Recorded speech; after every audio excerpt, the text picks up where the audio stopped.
देश के कई हिस्सों में ओमिक्रॉन की दस्तक के बाद विदेशों से गुरुग्राम आए विदेशियों और एनआरआई पर पैनी नजर रखी जा रही है। सीएमओ गुरुग्राम के मुताबिक बीती 26 नवंबर के बाद से मौजूदा वक्त तक 2400 से ज्यादा लोग विदेशों से गुरुग्राम में लौटे हैं, जिनमें 558 लोगों को होम आइसोलेशन में रखा गया है। वहीं इस मामले में जिला के चीफ मेडिकल अधिकारी ने बताया कि सभी 558 यात्री ओमिक्रॉन प्रभावित देशों से वापस लौटे हैं, लिहाजा सभी को होम आइसोलेशन में रखा गया है। हालांकि अभी तक किसी में भी ओमिक्रॉन जैसे लक्षण नहीं मिले हैं, इसीलिए अगले 14 दिन सभी को होम आइसोलेशन में रहना अनिवार्य है।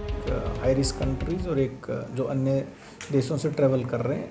इनिशियली हाई रिस्क कंट्रीज जो थी वो 12 डिक्लेयर करी गई थी, लेकिन पिछले कुछ दिनों में ये केसेस अन्य कंट्रीज़ में भी आ गए हैं। तो अभी नेक्स्ट जो होगी हाई रिस्क में वो एक अलग क्राइटेरिया, लेकिन फ़िलहाल 12 हाई रिस्क कंट्रीज से ही हम लोग मान रहे हैं।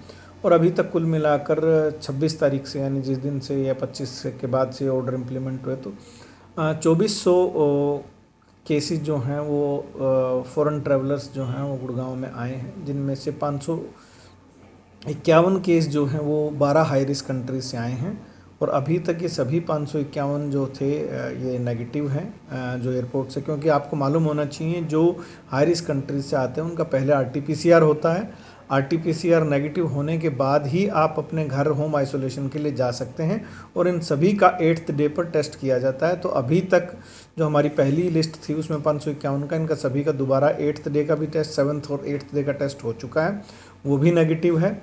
अभी जो और कल लिस्ट आई है, आज उस पर अब काम हो रहा है, वो भी 500 के आसपास की लिस्ट रहेगी। आज शाम तक हम एग्जैक्ट उसका बता पाएंगे।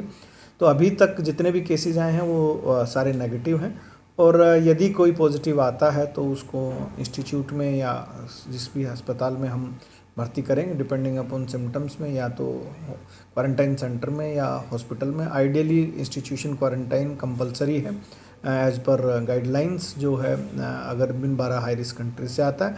और यदि वो पॉजिटिव आता है तो 8th डे पर भी उसके बाद उसकी जीनोमिक सीक्वेंसिंग होगी। अगर नेगेटिव भी आता है तो अगले 7 दिन और उनको होम आइसोलेशन में, यानी कुल मिलाकर 14 डेज़ के लिए उनको अपने घर पर होम क्वारंटाइन रहना पड़ेगा। और बाकी अन्य कंट्री से जो विदेशी ट्रैवलर या चाहे वो भारतीय नागरिक हों, वो अगर आते हैं तो उनको सेल्फ मॉनिटरिंग 14 डेज़ की, 14 दिन की सेल्फ मॉनिटरिंग कंपलसरी है। सीएमओ गुरुग्राम की माने तो विदेशों से भारत की यात्रा करने वाले सभी हवाई यात्रियों का एयरपोर्ट पर ही RT-PCR टेस्ट किया जा रहा है, और नेगेटिव रिपोर्ट आने के बाद ही उन्हें गुरुग्राम या देश के अन्य हिस्सों में जाने की इजाजत दी जा रही है, क्योंकि ओमिक्रॉन को कोरोना का खतरनाक वेरिएंट माना जा रहा है और इससे पूरी दुनिया में दहशत बनी हुई है। पंजाब केसरी टीवी के लिए गुरुग्राम से नीरज वशिष्ठ की रिपोर्ट।